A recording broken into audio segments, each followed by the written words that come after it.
Bom dia a todos. É um grande prazer para mim estar aqui hoje. Eu sou um neurologista, sou um estranho no ninho aqui junto com vocês, mas fico muito feliz porque foram pessoas queridas que me chamaram para fazer essa palestra.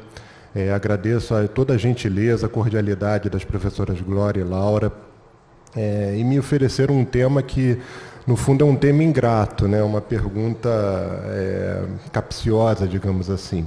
Se o diagnóstico de TEA e de TDAH ele está aumentando. Uma pergunta difícil de responder. A gente tem várias nuances nessa resposta, ela não tem uma resposta direta. A primeira resposta que a gente pode dar é que a gente tem observado mais casos, mas não necessariamente a prevalência tem aumentado. Vamos passar por algumas nuances sobre essa questão para a gente poder entender o que está acontecendo. Então, a gente vai falar sobre esses 3 transtornos, a gente vai falar sobre a epidemiologia, sobre as causas e sobre os critérios clínicos, que eu acho que é o mais importante para a gente conseguir entender essa questão. Então, em relação primeiro ao TDAH, vamos começar falando do TDAH. Se nós pegarmos trabalhos diferentes, a gente vai observar que sempre a gente vai perceber uma quantidade sempre maior de homens do que mulheres acometidos. Isso é comum acontecer para todos os transtornos do neurodesenvolvimento. Então, a gente observa isso para o TEA, a gente observa isso para o TDAH, a gente observa isso para a deficiência intelectual. E nesses gráficos aqui, vocês podem observar que a gente tem sempre mais homens acometidos do que mulheres, e se a gente observar países diferentes e locais do mundo diferentes, a gente tem prevalências diferentes. Então, aqui a gente tem o primeiro elemento que a gente precisa prestar atenção.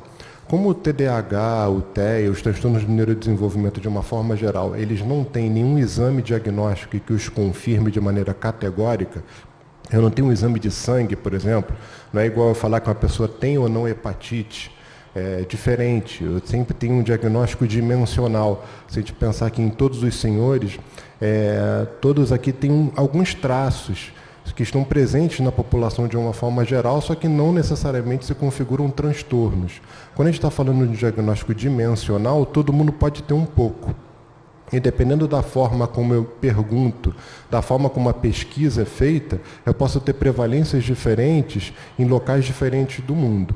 Então é isso que a gente observa aqui.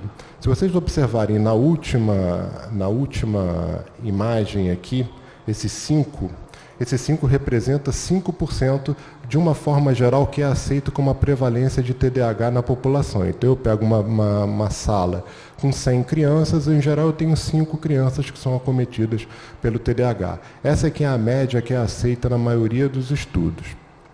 Recentemente, nós tivemos um trabalho que foi um trabalho muito importante de um grupo de pesquisadores, que inclui pesquisadores brasileiros, da Universidade de São Paulo, em que se fez uma análise dos últimos 30 anos de TDAH em vários estudos diferentes.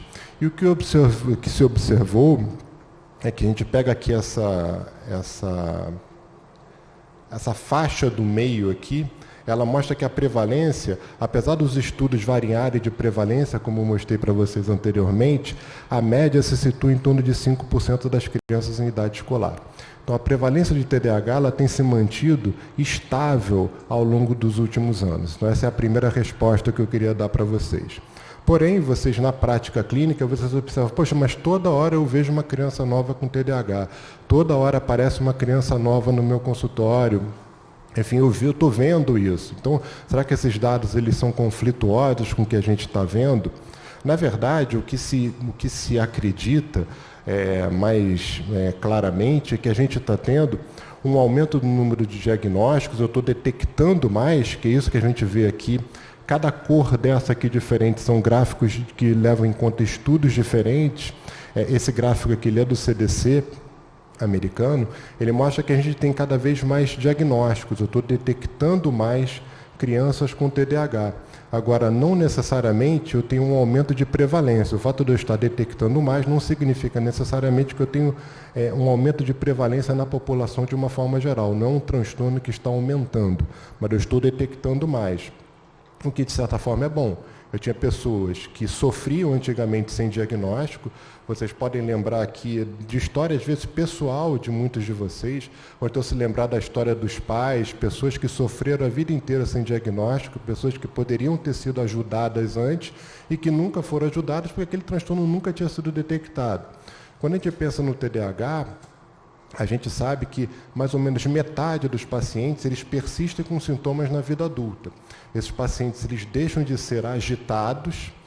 O TDAH ele tem essa, eu já vou falar dos critérios clínicos, a gente tem um binômio em que o indivíduo ele pode ser agitado, ele pode ser desatento, ele pode ser os dois. O que a gente costuma observar é que o indivíduo, à medida que ele cresce, ele deixa de ficar agitado, mas ele permanece desatento. E essa desatenção tem problemas, traz problemas no dia a dia. Existem alguns trabalhos suecos, trabalhos feitos em países escandinavos, que são os locais onde você consegue fazer pesquisa clínica populacional com uma facilidade muito maior, que as populações são pequenas, são bem instruídas.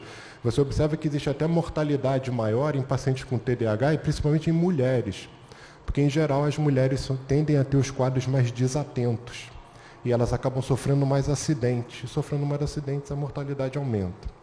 Então, em resumo, a gente detecta mais, a gente tem mais pacientes detectados, mas a prevalência, de uma forma geral, ela está mantida nos últimos 30 anos. Eu não posso deixar de citar também uma questão que é importantíssima, é que ao longo dos últimos anos, aqui a gente tem uma curva que vem lá desde o início do século até os anos de 2010, a gente foi mudando aqui embaixo essa seta colorida, são os critérios diagnósticos. Os critérios diagnósticos de TDAH, eles foram mudando ao longo dos anos. A gente tem conceitos iniciais em que falam de lesão cerebral mínima, que alguns de vocês já devem ter ouvido falar, que era o nome antigo do TDAH, e o conceito foi mudando. Isso aqui fica muito claro quando a gente for falar do TEA, do autismo. A gente mudando critérios diagnósticos, a gente muda a maneira como a gente percebe uma determinada população. A gente foi mudando aqui os critérios diagnósticos ao longo de todos esses anos. Em cima a gente tem gráficos. Esse gráfico aqui também é do CDC, vocês podem encontrar isso facilmente na internet. A gente vai mudando a detecção desses casos de acordo com os critérios diagnósticos. Aqui, pequenininho, a gente tem, embaixo da seta azul, a gente tem os medicamentos que foram sendo introduzidos para tratamento, desde a Ritalina, que já tem mais de 50 anos de uso, já é muito antiga, até as medicações mais atuais que a gente utiliza para tratar pacientes com TDAH. A Ritalina ela tem uma história curiosa, que é uma história amorosa. A Ritalina, esse nome dela foi dado pelo descobridor, que é o Leandro Panizon. Ele fez esse nome, só uma curiosidade histórica que eu gosto sempre de contar, ele deu esse nome em homenagem à sua esposa, que chamava Marguerite, e ele pegou o final do Rit e transformou em Ritalina. Então, sempre que vocês lembrarem da Ritalina, lembre-se dessa história de amor. Aqui a gente tem a questão em referente às causas do TDAH. A gente já falou das questões referentes à epidemiologia do TDAH e agora a gente vai passar para as questões referentes à etiologia, né, das causas do TDAH. Tanto o TDAH como o TEA, que é o que a gente vai falar daqui a pouco, a gente não pode se esquecer que são condições que têm uma herdabilidade muito grande. A gente tem uma questão genética muito relevante. Esse primeiro gráfico aqui, ele mostra a herdabilidade. Herdabilidade é o quanto aquela condição clínica ela é passada de geração em geração. A gente tem desde condições que não têm herdabilidade nenhuma, até questões que têm herdabilidade 1. Então vai de 0 a 1. Se a gente lembrar, por exemplo, a altura a gente consegue calcular quase matematicamente, calculando a altura dos pais, a gente sabe qual vai ser a altura dos filhos. Então, tem uma herdabilidade altíssima. Seria uma herdabilidade que a gente pensar próximo de 1. Reparem que o TDAH é essa faixa vermelha, ele tem uma herdabilidade próxima de 0,8. Então, se você tem uma criança com uma história sugestiva de TDAH, e você tem pai e mãe, pai e ou a mãe com TDAH, a chance daquela criança de fato ter TDAH é altíssima. Então, vai ter uma herdabilidade muito alta. Ok, a gente falou de herdabilidade, mas existem fatores de risco ambientais? Sim, existem fatores de risco ambientais. Também isso daqui a gente retira do site do NIH. Reparem que a gente tem a questão genética, que foi a primeira que a gente já falou, Uso de cigarro, álcool e drogas durante a gravidez, isso também está associado, a gente vê isso na prática, crianças que sofreram esse tipo de exposição intraútero têm uma maior chance de desenvolver TDAH, exposição a outras toxinas durante a gravidez, baixo peso ao nascer e lesão cerebral. Esses dois últimos elementos, eles são importantes porque são algo corriqueiros no nosso dia a dia da modernidade. A gente tem cada vez mais crianças sobrevivendo à hipóxia perinatal por causa da melhora das condições das UTIs neonatais, só que essas crianças elas acabam tendo um risco maior de desenvolver tanto o TDAH como o TEA, como a gente vai ver dentro de alguns instantes. Para a gente entender de maneira muito breve como é que funciona o cérebro de uma criança com TDAH, a gente tem sempre duas áreas principais que a gente precisa lembrar do cérebro quando a gente fala de TDAH. Existem áreas que a gente chama de áreas pré-frontais, que são as áreas que têm esse nome de top-down attention. Então, são áreas do cérebro que servem para filtrar os estímulos sensoriais que chegam ao cérebro humano. E as áreas posteriores, os lobos posteriores, as regiões posteriores do cérebro, são regiões que a gente chama de bottom-up. Qual é a diferença dessas duas regiões? A primeira região, a lá de trás, ela recebe todos os inputs sensoriais para o cérebro humano. Então, todos os estímulos visuais, auditivos, e você não filtra o que é importante e o que não é importante. Quem filtra o que é importante são as áreas anteriores do cérebro humano. Então, essas áreas que são responsáveis pelo top-down, ou seja, elas filtram o que é importante e elas só deixam que você preste atenção no que é relevante e não no que é saliente. Por exemplo, uma aula de matemática, daquelas aulas de matemáticas antigas, elas não eram aulas nada atrativas, só que elas eram importantes. Então, aqueles alunos que conseguiam prestar atenção eram aqueles alunos que não se distraíam daquela aula. Era uma aula que não tinha nenhuma saliência, mas ela tinha muita relevância. E a relevância é dada pelas áreas anteriores do cérebro. Pacientes com TDAH têm uma disfunção nesse controle. Então, tudo que chega no cérebro os distrai. Pode nem ser estímulo externo, pode ser estímulo interno, pode ser um pensamento.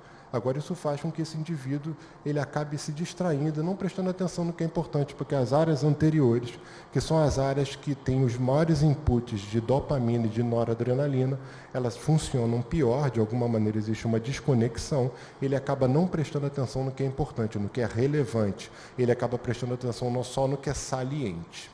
Além disso, muitos de vocês já devem ter visto assim, essa criança com TDAH ela só consegue prestar atenção em joguinho eletrônico. Para joguinho eletrônico ela presta muita atenção, claro. O joguinho eletrônico ele é saliente e ainda tem um mecanismo de recompensa, que ele vai passando de uma etapa para outra o tempo inteiro.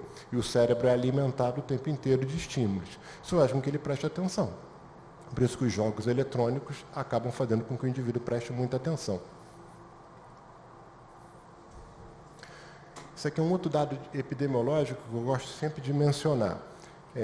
Se a gente for pegar turmas de crianças muito pequenas, a gente não pode dar diagnóstico de TDAH com facilidade. A gente precisa ter cuidado para fazer esse diagnóstico em turmas de crianças muito pequenas. Por que eu digo isso? Crianças muito pequenas, por volta de 6 anos de idade, elas não têm as suas áreas do cérebro que controlam a atenção maturadas ainda completamente. Toda a área de melinização ainda está se formando. Então, se eu pego uma turminha pequena, lá, crianças de 5, 6 anos, muitas delas são agitadas, mas é natural que elas sejam agitadas, é esperado que elas sejam assim, que elas prestem menos atenção. Eu só posso dar esse diagnóstico depois que a criança tem 7 anos, pelo menos, criança maior, tem que ficar mais claro de que ela não atingiu o grau de atenção que era para ter atingido pela idade que ela tem. Então, por exemplo, se a gente pega uma turma de crianças pequenas em que as crianças fazem aniversários em épocas diferentes, quem faz aniversário lá em janeiro, fevereiro, tendem a ser as crianças mais velhas. Quem faz aniversário no final do ano são as crianças mais novas. Reparem que a chance de eu dar diagnóstico é muito maior para quem faz aniversário no final. Porque se eu não tomar cuidado, eu acabo fazendo diagnóstico em quem é mais novo e que naturalmente não teria maturação cerebral das áreas atencionais. Então, esse é um cuidado que a gente tem que ter para não chamar a criança que é naturalmente desatenta, porque é normal que seja assim, criança muito pequenininha, dizer que ela tem TDAH. Tá bom? Vamos seguir. Passando então agora para a questão clínica, né? Como é que a gente faz o diagnóstico de TDAH? Como eu falei anteriormente, o diagnóstico de TDAH, ele é um diagnóstico dimensional, então eu tenho critérios clínicos muito bem estabelecidos para dizer se uma criança tem ou não aqueles critérios diagnósticos para o transtorno. Então, o que o DSM ele fala sobre critérios diagnósticos para o TDAH? A gente tem 5 critérios. O primeiro deles é um inventário de sintomas. Então, eu tenho que ter sintomas específicos do TDAH para dizer que a criança tem ou não o transtorno. Mas esse é só o primeiro. E é importante a gente lembrar que existem alguns trabalhos que, erroneamente, fazem entrevista por telefone. Isso é muito comum fora do Brasil. E eles só perguntam o critério A. Então, aí você vê trabalhos assim com prevalência de 18% de TDAH, 20% de TDAH, que claramente isso é irreal. Então, o primeiro é o inventário de sintomas. O segundo é a idade de início. Então, idade de início, a criança precisa começar a ter aqueles sintomas antes de 12 anos de idade. Não existe ninguém que comece a ter sintomas de TDAH na adolescência. Se o indivíduo ele não tinha absolutamente nada, aí com 15 anos, digamos, começa a ficar desatento, começa a ficar agitado, ou ele está deprimido, ou ele está abrindo um quadro de esquizofrenia, ou ele está ansioso, aquilo não é TDAH. O TDAH tem que ter sintomas desde pequeno. A criança precisa ter sintomas desde que os pais lembram que ela é pequenininha, ela já era agitada, já era desatenta. O terceiro, a gente tem que ter pelo menos 2 de 3 ambientes que a criança convive que sejam afetados. Então, quais são os 3 locais em que uma criança convive? Ela convive com um grupo de amigos, ela convive na escola e convive com os pais. Então, eu tenho que ter pelo menos 2 de 3. Se a criança só tem sintomas na escola, ora, o problema está na escola. Só tem problema em casa, o problema está em casa. Se o problema está com ela, ela tem que ter sintomas em qualquer lugar onde ela vá. O que são esses sintomas? Se a gente pensar, em escola, em geral, é a criança que é expulsa, é a criança que tem notas baixas. Com um grupo de amigos, é a criança que não é chamada mais para as festinhas, porque, obviamente, na festinha ela vai comer o bolo antes das outras crianças, vai comer o brigadeiro, vai derrubar o bolo. Enfim, ela acaba que não é chamada para as festas, ela acaba sendo excluída. E em casa, são aquelas crianças que os pais não aguentam mais, isso é real. Os pais deixam de chamar a criança de meu filho e passam a chamar de esta criança. Eles não aguentam mais esta criança, passa a ser um ser completamente apartado do núcleo familiar. Então, isso é que são os... E a gente vê isso no dia a dia, parece engraçado, mas a gente vê isso, essa questão dos pais não aguentarem mais. O critério D é o critério de comprometimento, que não é um critério simples de ser atendido. Uma criança, comprometimento funcional é muito relativo. Por que isso? Vocês pegarem uma criança que tem um nível de atenção borderline, tem um nível de atenção ruim, mas se ela está numa escola fraca, que não demanda, ela nunca vai ter problema nenhum. Pelo contrário, às vezes eu tenho crianças atentas, mas estão numa escola que é muito puxada, a criança não vai bem. Então, a gente tem que ter cuidado do que é comprometimento funcional no nosso dia a dia. Isso é um critério que é muito sutil e é muito subjetivo. E o critério é a exclusão de outras doenças psiquiátricas. Então, esses são os critérios para a gente dizer que uma criança tem TDAH ou não. Voltando para o critério A, que é o inventário de sintomas, o que é o inventário de sintomas? A gente tem sintomas de desatenção, que são 9, e a gente tem sintomas de hiperatividade, que também são 9. Dos desatenção, reparem que as respostas nunca é sim ou não. A resposta vai desde nem um pouco até demais, porque isso é dimensional. Isso vai variando à medida que o indivíduo responde. Então, por exemplo, ele não consegue prestar atenção em detalhes e comete erros por descuido nos trabalhos, escolas e tarefas. Todo mundo aqui tem um pouco disso. Então, a maioria das pessoas marcaria nem um pouco ou só um pouco. Quem marca bastante demais é o indivíduo que tem TDAH. A gente considera positivo quando ele marca nas 2 últimas colunas e não nas 2 primeiras. Isso serve para todos. Então, o 7 perde as cores necessárias do dia a dia, o 8 se distrai com estímulos externos, o 9 é esquecido nas atividades do dia a dia. Então, é dimensional. Se eu tiver desses 9, 6 marcados como bastante demais, ele tem sintomas positivos de desatenção. Hiperatividade. Também são mais 9, para completar os 18. Então, de mesma coisa, vai desde nem um pouco até demais. Então, a criança que fala em excesso, que é o 15, aquela criança que é um rádio, ela não para de falar o dia inteiro, tem dificuldade para esperar a vez, responde a pergunta antes de elas serem terminadas, é a criança que interrompe os outros, a criança que não consegue esperar na fila. Então, é uma confusão. Na hora do recreio, está todo mundo esperando para comer o lanche, ela passa na frente de todo mundo. Aí acaba brigando, enfim, aquela balbúrdia que todos conhecemos. Está sempre a 1000 por hora, a criança é um foguete, ela não para em momento nenhum. Então, isso daqui, de novo, desde nem um pouco até demais. Aqui a gente pode ter os sintomas de hiperatividade positivos, no anterior de desatenção. E se ela tiver os dois, a gente fala que é uma apresentação combinada. Nunca a gente pode esquecer o seguinte: raramente a gente vai encontrar um paciente com TDAH puro, TDAH sem nada associado. Na grande maioria dos casos, a gente vai encontrar isso daqui. A criança com algum outro problema em até 60% dos casos. Então, 1/3 só dos casos são casos em que a criança tem TDAH e acabou. A grande maioria, que é o mais difícil de tratar, porque ela tem outras coisas associadas. Aí pode ser desde um transtorno de conduta, uma dislexia, autismo. Então, a criança pode ter outros transtornos associados ao quadro de TDAH. E para a gente não esquecer um outro dado que é importantíssimo, me perdoem porque eu acho que não ficou muito, não está muito claro, mas é muito comum a repercussão no dia a dia daqueles sintomas de TDAH.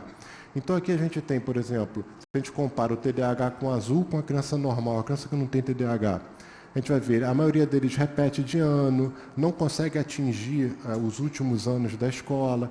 Gravidez na adolescência é muito comum acontecer com o paciente com TDAH, porque ele acaba que não tem um freio social, ele acaba sendo muito impulsivo. Doenças sexualmente transmissíveis, abuso de substâncias, criança que é presa, criança não, jovem, que é preso, encarcerado, que é mandado embora do trabalho porque ele não consegue prestar atenção, não consegue dar conta das tarefas. Para vocês verem o impacto no dia a dia que existe dos indivíduos que têm TDAH. Então é muito comum a gente ver esses quadros aqui associados. Por isso que eu tenho que detectar logo, tratar logo, para evitar que ele evolua com esse tipo de desfecho. Passando agora para o quadro de TEA. Isso tudo que a gente conversou foi TDAH, algumas coisas a gente vai ver que se aplicam também para o TEA, porque os dois são transtornos de neurodesenvolvimento. O primeiro gráfico que chama atenção é esse gráfico aqui do aumento, né? 317% desde 2000. E a gente observa isso no dia a dia. A gente observa que hoje a gente tem 1 para 36. 1 para 36 crianças, enquanto que lá em 1970 era 1 para 10 mil. E isso a gente vê no dia a dia. Vocês nos consultórios veem a quantidade de criança autista que vocês recebem para tratar. A gente vê isso nos ambulatórios. Quando eu fiz residência alguns anos atrás, eu vi um autista no primeiro semestre e vi um autista no segundo. Era uma coisa...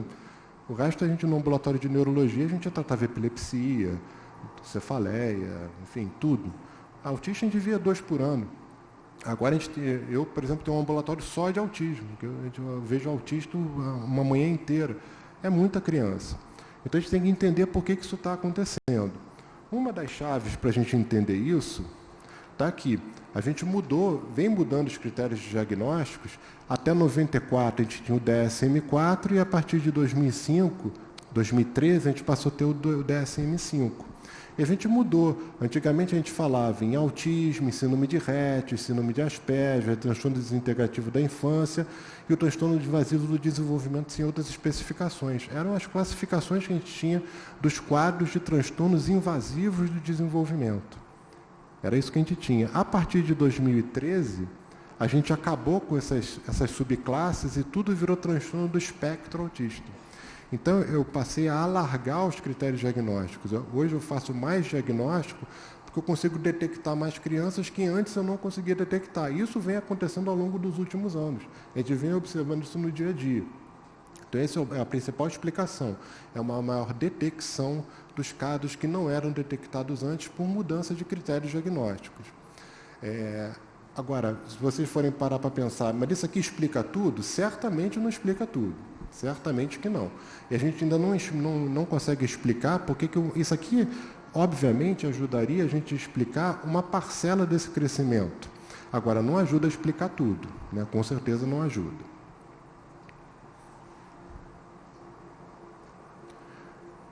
Quando a gente olha a prevalência dos pacientes com autismo, a gente observa aquilo que mais ou menos que eu falei para vocês lá com o TDAH. Então, reparem, o autismo a gente tem em torno de 5 para 1, o TDAH a gente tem 7 para 3, os transtornos de aprendizagem 5 para 3, deficiência intelectual idem. Agora, sempre meninos mais afetados do que meninas, né? Então, a gente, em geral, vai ter 4 meninos para cada menina acometida. Agora, é importante que a gente preste atenção numa outra questão. Muito provavelmente a gente tem sim muito mais meninos, mas não com uma desproporção tão grande. O que muito provavelmente acontece é que a gente não consegue detectar as meninas que têm TDAH. Por que a gente não detecta as meninas com TDAH? Porque as meninas têm um fenômeno que a gente chama de mascaramento. Elas acabam mascarando os seus sintomas de maneira involuntária, né? Não é uma coisa objetiva que a menina faz para não parecer que tem autismo. Não, é involuntário. A maneira como o autismo se expressa nas meninas é muito diferente da maneira que elas se expressam com meninos. Existem estudos de linguagem em que você estuda a área fonoaudiológica, em que você estuda a maneira como o indivíduo fala, e você observa claramente como a menina, com parâmetros objetivos, a menina com autismo, ela fala, tem uma prosódia muito parecida com a menina sem autismo. Ao contrário do menino, o menino com autismo, ele começa a falar, você já percebe que ele tem uma prosódia diferente, chama muita atenção. E a menina não, ela vai mascarando aqueles sintomas e vai chegando na vida adulta, muitas vezes com um comprometimento pequeno e sem diagnóstico, e às vezes vai dar problema na vida adulta, quando ela acaba tendo maior dificuldade nos seus relacionamentos, de manutenção de trabalho, e isso acaba ficando mais evidente quando ela cresce, né? E é muito comum a gente ter a menina também que tem o autismo sem deficiência intelectual, então ela avança mais ainda sem diagnóstico. Queria só fazer esse parênteses, que é importante a gente entender isso. Existe uma questão racial também, que felizmente está sendo corrigida. Então, do lado esquerdo dos senhores, a gente tem um trabalho mostrando que existe uma disparidade no diagnóstico racial. Isso aqui são trabalhos americanos e que isso é mais evidente. A gente observa que a gente faz muito mais diagnóstico em brancos do que negros e pardos e índios. Só que isso felizmente vem melhorando, porque essas populações em que eu tenho mais negros, pardos, índios, são populações economicamente desfavorecidas, populações que têm menos acesso aos sistemas de saúde. Então, de maneira incorreta, a gente achava que tinha menos autismo nessa população, o que não é verdade. Nos últimos anos, isso aqui são dados do CDC também, a gente vem aumentando a quantidade de diagnóstico em negros, em hispânicos, até mais do que nos brancos. Então, a gente vem corrigindo isso gradativamente. O Brasil ainda está atrás disso, certamente. Essas populações ainda não têm o acesso que a gente gostaria que tivesse a todo o sistema de saúde para que a gente faça o diagnóstico. Mesmo para as populações mais favorecidas não é fácil, imagina para as populações desfavorecidas. Alguns dados relevantes em relação à etiologia do autismo. De novo, reparem que a herdabilidade se aproxima de 80%. Então, a gente tem fatores genéticos associados aos quadros de autismo em 80% dos casos. Então, 80% da explicação do desenvolvimento dos quadros de autismo, ele se dá pela genética, por questões genéticas. E uma parcela menor vai se dar por questões ambientais. Então, a gente tem, por exemplo, idade, de novo dados do NIH, a gente tem idade avançada dos pais durante a concepção, principalmente do pai, mais do que da mãe. Então, a cada 10 anos de idade de pai e mãe que vão passando, a gente tem um aumento do número de casos, o risco de desenvolver autismo, exposição perinatal a poluentes e pesticidas, obesidade materna, diabetes materno, transtornos do sistema imunitário. Eu já vou mostrar para vocês uma imagem sobre isso. Prematuridade extrema, De novo, da mesma forma que eu falei lá para o TDAH, a gente tem a prematuridade extrema como um fator de risco. Isso pode estar explicando também uma parcela do aumento do número de casos. Por quê? Antes, se vocês lembrarem, bebês de 500 gramas não sobreviviam. E a gente tem esses bebês sobrevivendo. E não só os de 500, falando do exemplo extremo. A gente tem bebês que antes não conseguiam sobreviver e hoje em dia, felizmente, sobrevivem. Porém, existe um preço a pagar. Essas crianças elas têm um risco muito maior de desenvolver hipóxia, isquemia durante o período neonatal, e essa hipóxia, essa isquemia vai levar ao cérebro se desenvolver de maneira anormal. E uma das expressões disso no futuro pode ser o autismo, a paralisia cerebral, a epilepsia, enfim. E qualquer dificuldade que no período neonatal leve à deprivação de oxigênio. Então, qualquer elemento no período neonatal que faça com que o indivíduo tenha menor oxigenação cerebral pode fazer com que ele desenvolva um quadro de autismo no futuro. Aqui é só um relato histórico para a gente ver como é que isso foi mudando à medida que os anos foram passando. Antigamente se falava de mãe geladeira, né? Era até um termo, aquele é o Léo Kanner, que é a primeira pessoa que descreveu um quadro moderno de autismo, e ele já falava da genuína falta de calor materno. Isso é só um relato histórico, porque vocês já devem ter ouvido que antigamente se falava muito disso. Hoje, felizmente, não se fala mais disso, que isso trazia um peso, uma culpa para as mães, que é uma coisa horrível, né? A criança tem um quadro de autismo, a culpa ainda é da mãe, né? Mas antigamente se falava muito isso, era algo muito cruel com as mães, felizmente isso mudou. Aqui alguns estudos mostrando, por exemplo, mães que utilizaram ácido valproico durante a gravidez, que é um fator de risco. Isso faz com que o cérebro se desenvolva de maneira diferente. Então, quando a gente compara os controles com as mães que usaram valproato, a quantidade de neurônios no córtex, né, nas camadas do córtex, é diferente. Isso faz com que o cérebro se desenvolva de maneira anormal. Isso é um fator de risco conhecido. Mãe que usa ácido valproico durante a gravidez para tratar epilepsia, para tratar transtorno de humor de uma forma geral. Quando a gente vai comparar a quantidade de neurônios no córtex, né, que até o ácido valproico é um dos fatores que influencia, a gente, quando compara autista com criança sem autismo, a gente vai observar que a quantidade de neurônios no córtex é maior e a arborização, a maneira como eles estão dispostos no córtex, também é diferente. Aqui, o que eu tinha falado para os senhores anteriormente em relação ao transtorno do sistema imune. Existem vários trabalhos mostrando que mães que sofrem determinadas infecções durante a gravidez, elas podem formar anticorpos contra o agente que causou a infecção. Esses anticorpos passam a barreira hematoplacentária e vão afetar o desenvolvimento do cérebro do bebê. Tem muitos estudos sendo feitos nesse sentido. Também estudando a microbiota gastrointestinal. Então, eles têm um predomínio de bactérias que provocam inflamação em detrimento de bactérias que são anti-inflamatórias.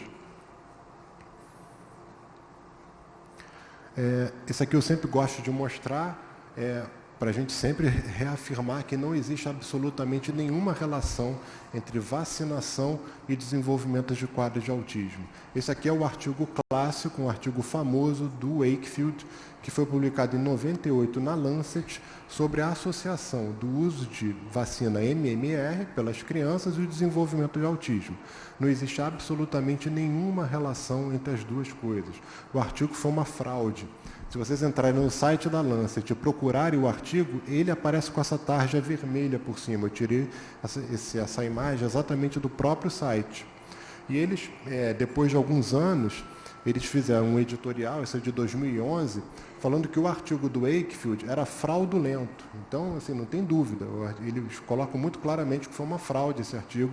Todos os autores do artigo se retrataram, reconhecendo que o artigo tinha sido uma fraude, exceto o Wakefield. O Wakefield nunca assumiu isso, perdeu seu registro médico, saiu da Inglaterra, ele era inglês, e hoje em dia é visto nos Estados Unidos em má companhia. Mas ele é visto nos Estados Unidos ainda falando mal de vacina, mas perdeu o registro médico dele. Uma outra questão que também volta e meia a gente vê mãe fazendo sacrifício para pagar dietas miraculosas que tiram o glúten, né? E a retirada de glúten nunca foi provado que ela melhora ou cura casos de autismo. Só deve ser feita em pacientes que de fato têm alergia documentada, clínica, laboratorialmente. Isso não pode ser um tratamento generalizado para todo mundo que tem autismo, como infelizmente a gente vê algumas mães gastando verdadeiras fortunas nessas dietas miraculosas. E, assim, para acender um alerta para a gente sobre a questão de mídia e desenvolvimento de autismo. A gente tem visto, isso na pandemia ficou muito evidente, aquelas crianças que ficavam dias e dias e dias em casa, fechadas, os pais tendo que trabalhar em home office, a criança entregue aos celulares, tablets, televisão. E a gente viu como a gente percebia mais casos de autismo nessa época. Isso aqui são 2 artigos recentes que têm um cuidado de falar que existe uma associação entre os sintomas de autismo e presença de e muito tempo de tela. Eles não associam diretamente como causa. Isso é muito importante a gente ter esse cuidado. Ninguém aqui está falando que uma coisa causa da outra. Mas existe uma associação muito grande entre os 2 elementos. Isso de fato existia. A gente tem que ter sempre esse cuidado, eu sempre gosto de dar esse exemplo, é quando a gente tenta botar a culpa do câncer de pulmão no isqueiro no bolso. Se a gente pensar, todo fumante tem o seu isqueiro no bolso, só que obviamente não é o isqueiro no bolso que causa o câncer de pulmão. E a gente não pode fazer... É claro que isso é muito claro para a gente, eu estou fazendo uma brincadeira, mas na ciência a gente volta e meia se depara com isqueiros, né, achando que uma coisa causa da outra, só porque elas caminham juntas e elas não são causas uma da outra. Mas são artigos que estão começando a demonstrar que pode existir de fato uma relação. E a gente sempre percebe também o seguinte, quando a gente fala para os pais, olha, retira a tela, deixa a criança brincar sozinha, os sintomas melhoram só de você fazer isso. Né? Muita coisa dos sintomas melhoram só de você tirar a criança da tela e deixar ela brincar com outras pessoas, outras crianças. Enfim, eu vou dedicar o final dessa exposição a falar sobre as questões referentes ao diagnóstico, né, para a gente poder encerrar a fala. É importante sempre que a gente possa fazer o diagnóstico precoce de crianças com autismo. E como é que a gente pode fazer o diagnóstico precoce? Suspeitando precocemente. E para eu suspeitar, eu posso utilizar ferramentas que são disponíveis gratuitamente. A mais famosa delas é o MChat, que é o nomezinho está aqui. Opa, aqui. Tentamos. Aqui embaixo, ó, MChat, tá? Que é que é um instrumento gratuito que pode ser utilizado a partir de 16 meses de idade para a gente fazer o rastreio de crianças com autismo. Uma vez detectada a suspeita, eu já posso encaminhar aquela criança precocemente para a estimulação, mesmo sem ter certeza se de fato aquele quadro é um quadro de autismo. Tem que estimular que ela seja reabilitada o mais precocemente possível. Às vezes os pais ficam muito angustiados, mas é autismo ou não é? Às vezes a gente não tem como ter essa clareza no início. Só que eu preciso estimular para depois não ficar me sentindo culpado de não ter feito nada quando eu achei que poderia ser. Criança que tem deficiência intelectual, em geral, ela é percebida antes pelos pais. A gente percebe antes, porque é mais um motivo de alerta, então a criança acaba fazendo o diagnóstico antes. E o que a gente considera sintomas, de uma forma geral, de autismo? A gente tem alguns sinais de alerta e também a gente tem alguns elementos que é importante que a gente tenha em mente. Até o DSM-4, a gente tinha uma tríade para fazer o diagnóstico de autismo. A criança tinha que ter déficit de linguagem, tinha que ter déficit de interação social e tinha que ter os comportamentos repetitivos e estereotipados. Ela tinha que ter os 3. No DSM-5 isso mudou. Agora o que a gente precisa ter, a gente juntou os 2 primeiros. Então eu tenho déficit de linguagem e interação social e os comportamentos repetitivos e estereotipados. O que a gente tem no nosso dia a dia que a gente observa? A gente lembrar dos déficits de linguagem e de interação social. Em primeiro lugar, são crianças que quando você chama, elas não respondem imediatamente. Então, criança pequena, criança de 1 ano de idade, se você chamar ela pelo nome, ela já sabe que aquele nome se refere a ela. E ela tem que olhar para você. Criança por volta de 1 ano e 3 meses, ela tem que ter o compartilhar de atenção. O que é o compartilhar de atenção? Você está brincando com a criança, você aponta para um determinado objeto, ela tem que olhar para o objeto e olhar nos seus olhos. Ela tem que triangular triangular a visão, o compartilhar de atenção. Criança com autismo não faz essa triangulação. Você aponta, ou então se ela vê algo que chama a atenção dela, vamos supor, ela vê um desenho da galinha pintadinha, ela tem que olhar, ficar feliz e olhar para os pais, para compartilhar aquele momento do que ela está vendo. Então, isso é um dos exemplos desse déficit de interação social. Outra questão que a gente vê, às vezes, com criança maior. A criança, você está conversando com ela, você está falando de um assunto, e ela responde de outro. Ela tem uma conversa tangencial. Ela fala o que ela quer falar, ela não fala respondendo o que você perguntou. Então, você começa a falar de um assunto, aí ela vem com outro assunto. E isso em conversas usuais. Criança faz isso, até adulto faz isso quando está levando uma bronca, né? Que às vezes os pais dão isso de exemplo. Não, quando eu falo de um assunto sério, ele muda de assunto. Mas isso é normal. Quer dizer, quando a criança está conversando normalmente de um assunto, você pergunta de um, ele responde do outro. Ou então ele fala a despeito do outro, ele não consegue entender os turnos de conversa, quando é o momento de ouvir e quando é o momento de falar. Criança que não gosta de ser abraçada, a criança não gosta do contato físico, ela prefere ficar apartada, não fica feliz quando encontra os familiares, quando está em festas sociais com a família, ela não gosta de encontrar essas pessoas. Também é um dos sinais dessa questão de déficit de interação social. Outra questão que é vista com criança muito pequena, a dificuldade de olhar nos olhos. Então, a criança, desde pequenininha, e isso tem sido um problema que a gente tem encontrado em mães que são muito ligadas mãe que lê muito, mãe que entende muito do assunto, ela acaba percebendo coisas que às vezes a gente nem sabe se aquilo é real ou não. Mas assim, o que é descrito? A criança, desde o momento em que ela está mamando no peito, ela não olha nos olhos da mãe. E às vezes tem mãe que traz bebê para ser avaliado com 6 meses, 7 meses, é muito precoce para a gente dizer se tem autismo ou se não tem. Se ela falar, ele está mamando e não está olhando para mim. A gente tem que respeitar, mas para vocês verem como é que isso é algo que é percebido desde o início. A criança não olha nos olhos, não manda beijo com 1 ano de idade, não dá tchau com 1 ano de idade, que é esperado que a criança faça. Um outro elemento ainda dessa questão social é a criança que não gosta de ficar com outras crianças, procura se isolar, procura ficar longe de outras crianças, brinca sozinha, ri do nada, está brincando e começa a rir. Quando vai se relacionar com outras crianças, prefere crianças muito pequenas ou crianças muito maiores, não gosta das crianças da mesma faixa etária. Então, esses são exemplos de crianças que têm déficit de interação social e de linguagem. E os comportamentos repetitivos estereotipados, que é o outro grupo, que faz parte do diagnóstico. Então, a criança que anda na ponta do pé, criança que faz movimento repetitivo quando está feliz, né, faz um movimento de flapping com as mãozinhas, ou roda, criança que enfileira carrinhos, coloca tudo em ordem, lápis, carrinhos, coloca todos eles em ordem, repete o que os pais falam, a colalia, repete frase de filme, fica repetindo aquilo fora de contexto. Criança que não gosta de mudar a rotina, então vai pegar um caminho para ir para a casa dos avós. Se você muda o caminho um dia, a criança aquilo acabou o mundo, ela não gosta de mudar a sua rotina. Criança que tem hiperfoco, então ela gosta de um determinado assunto e só fala daquele assunto o tempo inteiro. Pode ser letras, números, ou uma criança maior vai começar a falar muito de dinossauro, ou então acaba falando de assuntos que chamam muita atenção, que aquilo não é usual para aquela faixa etária. Recentemente eu atendi uma criança que ela tinha uns 7 anos, ela só falava de carros antigos. Não faz sentido uma criança de 7 anos só ficar falando de carros antigos. Então, são coisas que soam estranhas. E a gente tem que tomar cuidado com questões que às vezes a gente considera que é um hiperfoco socialmente aceitável. E a gente acaba deixando aquilo para lá. Se a gente pega um menino que passa o dia inteiro falando de futebol, ele só fala de futebol. É normal o menino ser assim? É normal e não é, né?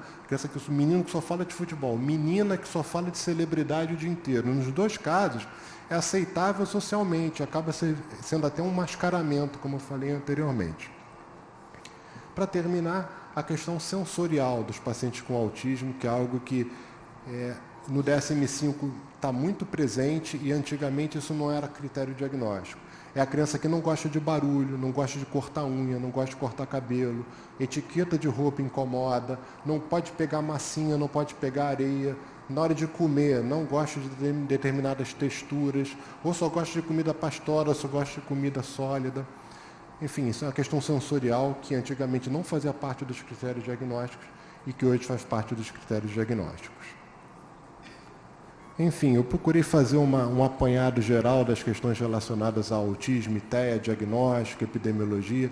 Espero ter sido satisfatório e no final a gente conversa mais um pouco. Muito obrigado.